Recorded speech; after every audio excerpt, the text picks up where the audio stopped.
म्हणजे जशी उंची वाढत जाणार तशी तापमानामध्ये घट होत जाणार। आता हे कशामध्ये लक्षात घ्या, ज्या वेळेस आता यांनी मग कुठे निघतात बघा, हा तपांबर, बरोबर, तपाम। आता बघा तुम्हाला प्रश्नाचं उत्तर तुम्हाला सरळ ह्या 5वीच्या पुस्तकामध्ये दिलेलं आहे त्यांनी, ठीक आहे। हे 5वीचं पुस्तक प्रत्येक विद्यार्थ्यापर्यंत असेल तर त्यांनी सरळ बघायचा, पेज नंबर 11 वरती तुम्हाला प्रश्नाचं उत्तर दिसतंय। म्हणजेच यांनी असं म्हटलेलं आहे की घट असे कोणत्या तपाम स्तरामध्ये होतात की जे तुम्हाला तापमान वाढत्या उंची बरोबर तापमानामध्ये कमी कमी होत जाते।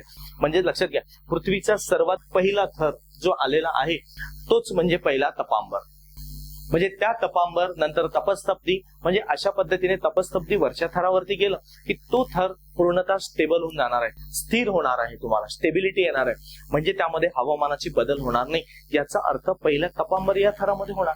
म्हणजेच बघा तपांबर त्याचं उत्तर दिलेल्या आयोगाने काय म्हटलेलं पुढे आहे, 0 ते 13 किलोमीटर पर्यंत हा थर आपल्याला आढळतो, 0 ते 13 किलोमीटर पर्यंत, बरोबर आहे। त्याच नंतर लक्षात घ्यायचं की दुसरा थर येणारा कुठला आहे, तोच म्हणजे स्थितांबर।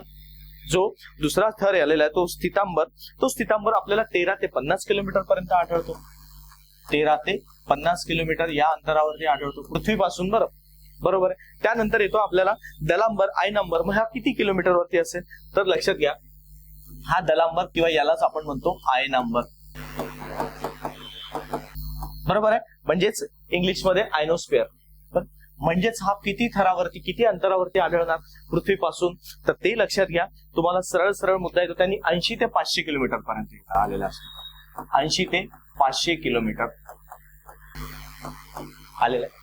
म्हणजे पुढे प्रश्न तुम्हाला जोडायला प्रश्न तयार होतोय आपला। आणि त्यानंतर येतो बाह्यांबर। सर म्हणाल बाह्यांबर, हा बाह्यांबर म्हणजे सर्वात शेवटचा स्तर की ज्यामध्ये किलोमीटरचा काही लिमिट नाहीये, म्हणजे सर्वात शेवटचं स्तर आहे, सर्वात शेवटचा की ज्या ठिकाणी वातावरण तुम्हाला मिळणार नाही। म्हणजेच बघा यावरून तुमचे होणारे प्रश्न क्रिएट होणार, म्हणजे पुढे जर यावरती तुम्हाला जोड्याला प्रश्न आला तर तोही मुद्दा क्लिअर होणार। म्हणजे आपल्यासाठी हा वातावरण हा टॉपिक सर्वात महत्वाचा, आणि काही कुठून करायची गरज नाही, फक्त ना फक्त 5वीच्या पुस्तकामधून करा, तुम्हाला सर्वात महत्वाचा मुद्दा येतो यामध्ये, बरोबर।